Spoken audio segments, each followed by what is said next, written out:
Good morning. It's Ayya Vimala, and it's Sunday, August 23rd. And we're having a really hot summer day, and I think it's a lot hotter in a lot of other places, so no complaints here. It's sunny, and that's wonderful. Today I'm going to read something from, this is a book we're going to be using for the book group, I promise. It's getting started soon. It's Pema Chodron's book. I know it's backwards for you, sorry. Welcoming the Unwelcome. So you can feel comfortable if you can get a copy of the book, or we will spread it over. Maybe, I think this is not going to be a long book to have to finish, so maybe we'll take a chapter a week. So today I'm going to read something from chapter 13, and it's called Cool Emptiness. I just opened the book this morning because I thought, I'll see where it takes me.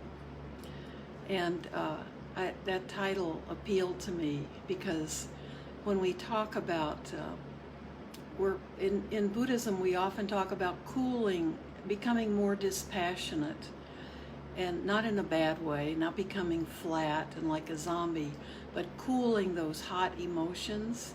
And when we cool them, we're able to not let them be so much in control of us. We can work with them, and we can learn how to watch them arise. And if they're hot emotions, we can learn to work with them before they explode like a volcano. And I think it's very appropriate for this time we're in the country and in the world. We know that this is true for the whole world. We're fighting this virus, and we're fighting different attitudes and different making it, politicizing it, and we're just fighting with ourselves about what's right, what's safe, what we feel most comfortable doing, and trying to stick with our guns about our feelings about safety and concern, and being clear with for our families and our community, and missing things the way they were, and knowing that it's not going to go back to that anytime soon, if ever, and trying to deal with all of that. So working to cool down our emotions, and I think is a good thing to do. So I'm going to read, it's a very short chapter, but I'd like to read that today. But let's start with my wish, because that's always a good start for us. May I become at all times, both now and forever, a protector for those without protection, a guide for those who have lost their way, a ship for those with an ocean to cross, a sanctuary for those in danger, a lamp for those without light, a place of refuge for those who lack shelter, and a servant to all in need. By means of this meritorious deed, may I never join with the unwise, only the wise, until the time I attain Nibbana. Hope you all have it memorized by now. I think I can do it, you can do it. That's a given. So this is chapter 13, Cool Emptiness, and I'm skipping some of it, but I've been reading a lot lately about the 7 factors of enlightenment, and I love the image that the Buddha presents. They're all beautiful pieces of this puzzle we're always trying to put together about what's most important, what do I need to focus on? I mean, we kind of frustrate ourselves with that, right? Well, the 7 factors for enlightenment are beautiful reminder, and it's beautiful because every one of the factors is universal, and the way the Buddha talks about them is it's like the roof of a building that comes to a point, and he talks about all the rafters at the top of the building all lean towards that point, and so they're all everything about that building has to begin to lean towards the center where the roof will peak. And he talks about the 7 factors of enlightenment as being all those things coming together. It's this gradual path. It all comes together and gradually meets at that topmost point. And they're leaning together, helping each other, working together to get to that beautiful very top of the roof. And I like to think of these factors as that. So one of the factors is investigation. And you know, when we work with rain, recognize, accept, investigate, and then come back, return to neutrality. We can work with issues and problems and the hindrances with that process of rain. That investigation is that very important part. That's one of the factors of enlightenment. We need that willingness and that curiosity to investigate. And this chapter in the book talks about that. So I think that's one thing that drew me to it.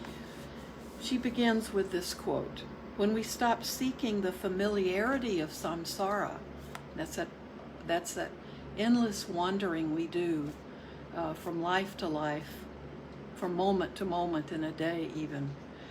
When we stop seeking the familiarity of samsara, when we stop fighting the groundlessness of freedom from imputed meaning, emptiness becomes an experience of awe, of the infinite, of limitless space.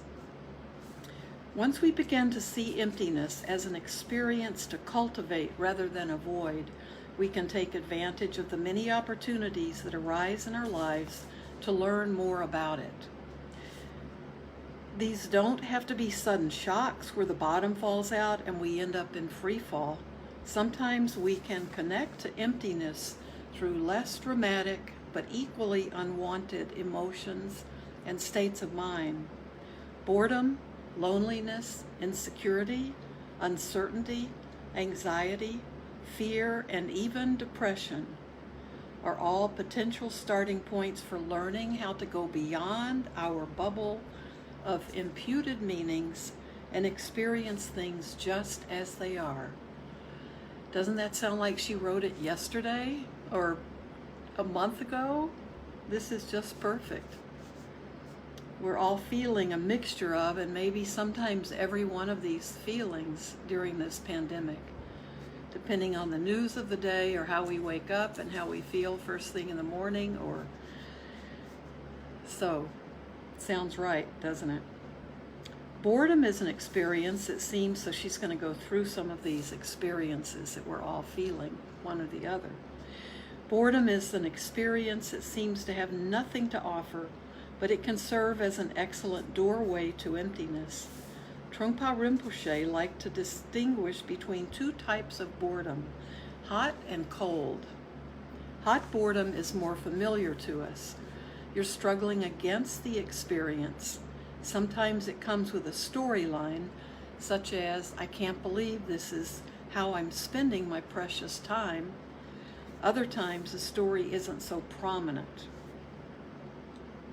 Either way, you consider the experience bad and just want to reject it.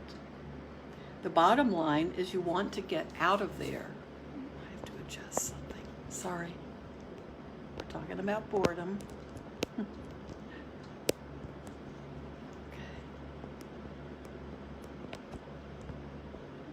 My apologies. Either way, you consider the experience, this is a boredom, whether it's hot or cool, bad, and just want to reject it. The bottom line is you want to get out of there.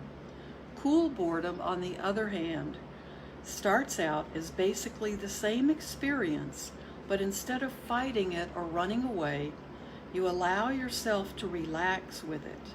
You open with it and even welcome it. In other words, it's fine. If we learn how to work with our boredom in this non-rejecting way, we can translate that knowledge to be able to work with groundlessness.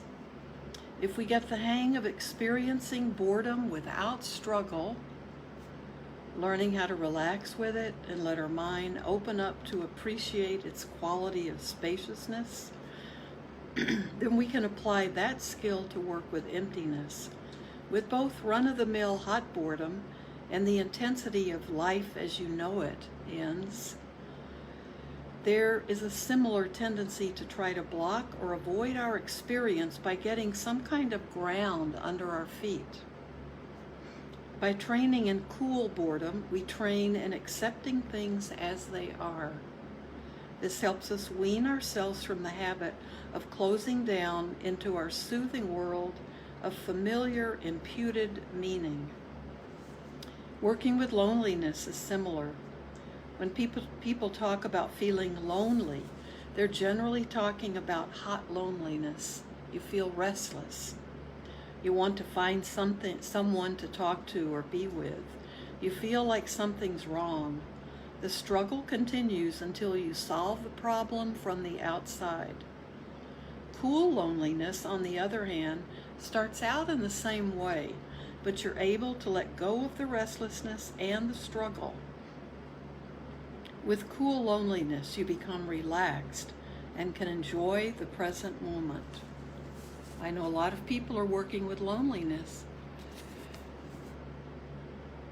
With cool loneliness, you become relaxed and can enjoy the present moment. There's not the same gloomy storyline. Because you're open to the experience, you sense its fleeting nature, so you don't feel so stuck. Insecurity, uncertainty, fear, and most other unwanted emotions each have their hot version and their cool version. Because we're much more used to the hot version, we consider these emotions highly unpleasant, things to avoid. But this very struggle to avoid is what keeps them hot. In the cool versions, we feel more peaceful and awake. Instead of a struggle to get ground under our feet, there's a willingness, even a joyfulness, to be with things just as they are. Even depression, which is something most of us fear, can be an excellent training ground for learning how to connect with the open, spacious quality of emptiness. One of the common effects of depression is that things lose their former meaning. That nice cup of tea just doesn't do it for you anymore. Getting that presentation for work to the next level doesn't have the overwhelming significance it used to have. You are in a groundless space where many of your reference points have vanished. The first time my life as I knew it ended on that long ago day in New Mexico. It's when her husband just came home and said he wanted to divorce. He had fallen in love with someone else and he packed up and left. I entered a period of deep depression. I can remember sitting on a couch for a whole day, almost catatonic. Even when I felt hunger pains, they didn't have their former imputed meaning. I knew that sensation was supposed to mean I should eat something, but I was too depressed to get up. The experience catapulted me into a whole new place in my life. For a long time, the main way I dealt with that unfamiliar, groundless feeling was by kicking and screaming, but eventually I was able to shift my view a little. Though the sensation of depression stayed the same, I was able to gain some distance from it. Then at some point, I was able to learn what the experience had to teach me. Painful experiences, including depression, have something very rich in them to offer us. When we start to feel intimations of meaningless, as almost all of us do, we have a chance to shift our view. When the depression is somewhat mild, before it fully gets its claws in you and turns into an incapacitating state of mind, you can think of the discomfort you're going through as hot depression. And from that perspective, you can at least entertain the idea that it's possible to experience cool depression. It seems odd to call depression hot, because it doesn't feel very juicy or hot at all. But the basic feeling is, I want this to go away, or this is something horrible. So instead of following that habitual reaction, we could think, maybe I could experience this depression from a cool perspective, or at least be curious about the possibility of really tasting this groundlessness. If we do this without pushing ourselves too hard, if we are gentle and warm toward ourselves in the process, then maybe we can experience depression as a doorway to the wisdom of emptiness. We could experiment with staying with the unwelcome feeling for tiny bites. Even if they last only 2.5 seconds, each of those bites will help us get to know emptiness a little better, until emptiness becomes less frightening to us. And all of us know, be very careful with depression. I mean, she's talking about seconds of staying with it. I don't want anybody to feel pushed not to work with their depression in the way that has been they found to be mentally most healthy. Gradually, our relationship with emptiness will go from hot to cool, and we will discover how much enjoyment and freedom is to be found in the wide open state that exists outside of our habitual bubble. When we stop seeking the familiarity of samsara, when we stop fighting the groundlessness of freedom from imputed meaning, emptiness becomes an experience of awe, of the infinite, of limitless space. However, even if we do find ourselves attracted to or curious about emptiness, we can't simply will ourselves to live without imputed meaning. We can't just say, oh, I'm going to see the view out my window without imputed meaning. It's impossible because we're so locked into how we habitually see things. This habit goes deeper than we know. But when boredom, loneliness, depression, and other unwanted feelings arise, we can use them to help wean ourselves from imputed meanings. Every time we turn in the direction of inquiry and exploration, as opposed to struggle and running away, we are dismantling the whole way we impute meanings onto things. If we do this long enough, our bubble of ego will naturally wear thin without any extra effort on our part. The true nature of how things are will become more and more available to us. Isn't that wonderful? We don't have to put in extra effort and kind of knock ourselves out all the time to try to, be doing things perfectly or the way we envision we have to be perfect. And of course, perfect is how we have to be. When we talk about imputed meaning, that's that kind of built-in meaning. Like I can look out on my patio and I can say, I can, if I remembered their names, I could call the birds by their correct name. Are they finches? Are they blue jays? Are they, I could start just labeling all these creatures. So that's part of imputed meaning. And then I could add other layers to that. Like I could talk about these animals like they're little people, or that they're thinking, or that they, they love me because I'm feeding them. So even the things that give us joy, we have we put imputed meaning into it. So we know that we have gotten accustomed in our country before the pandemic, we could do what we wanted to. We were all like, who's the little guy on South Park?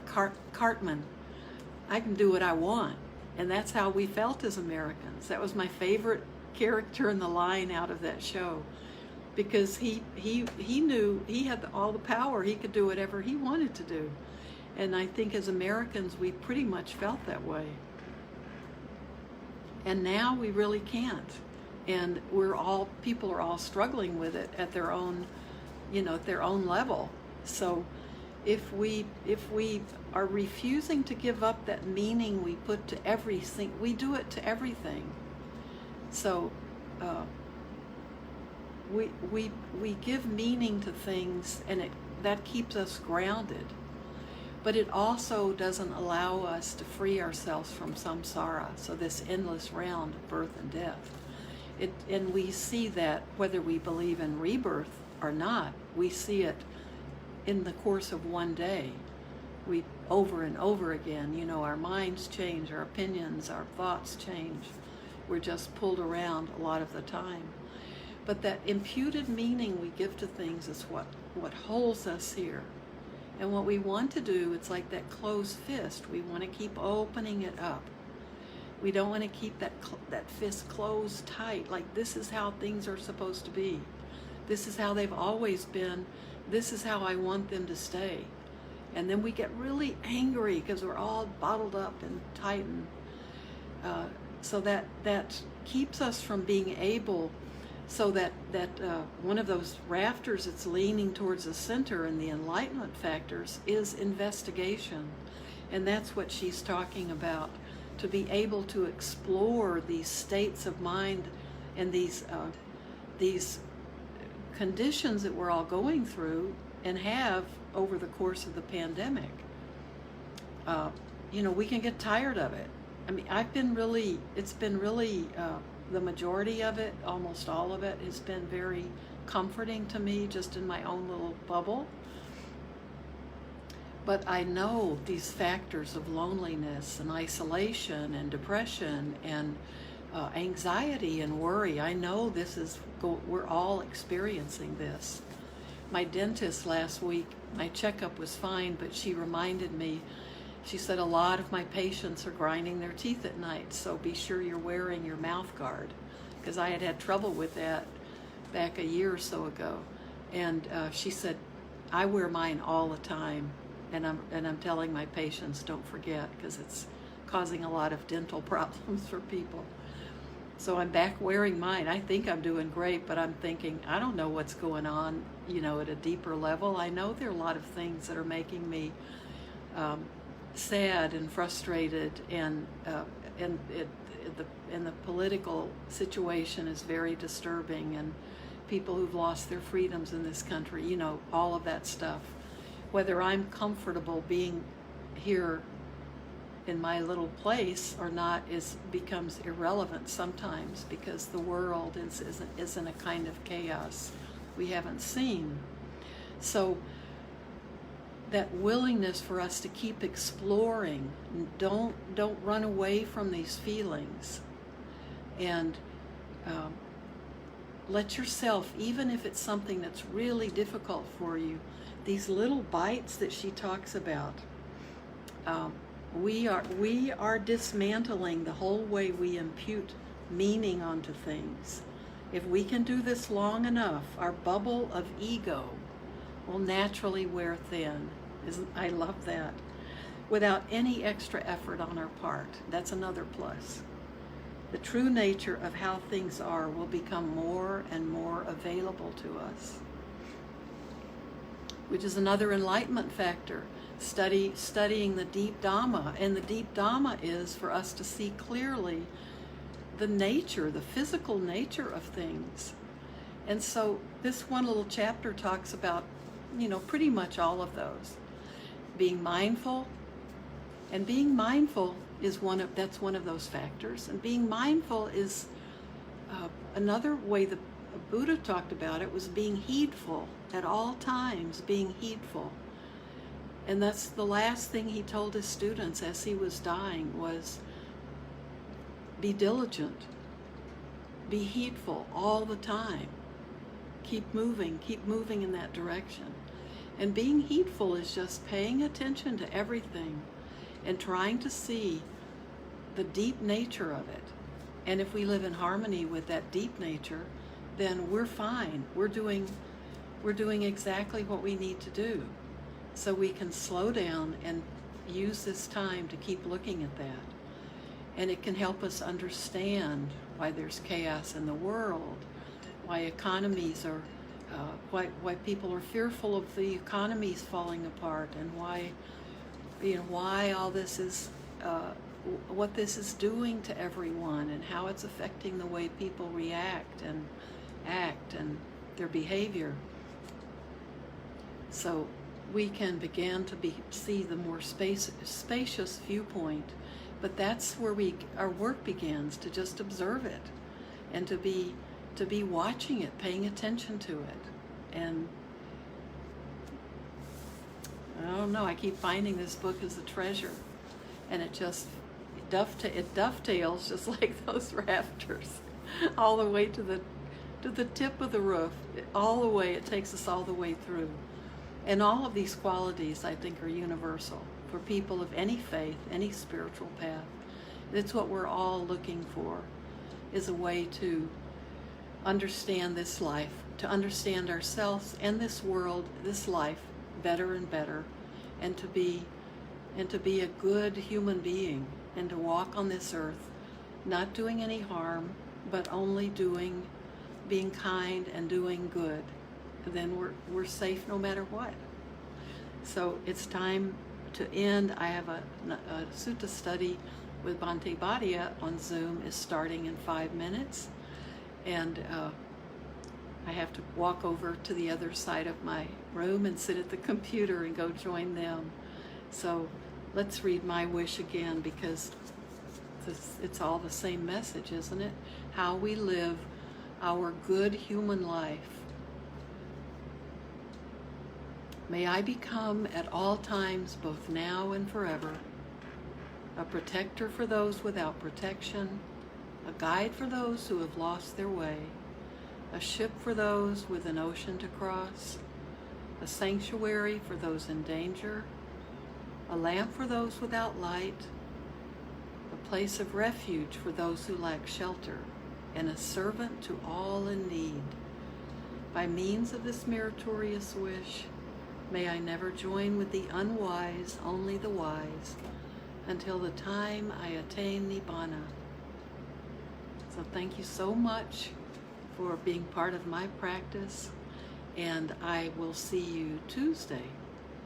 Okay, have a beautiful day and find joy and happiness.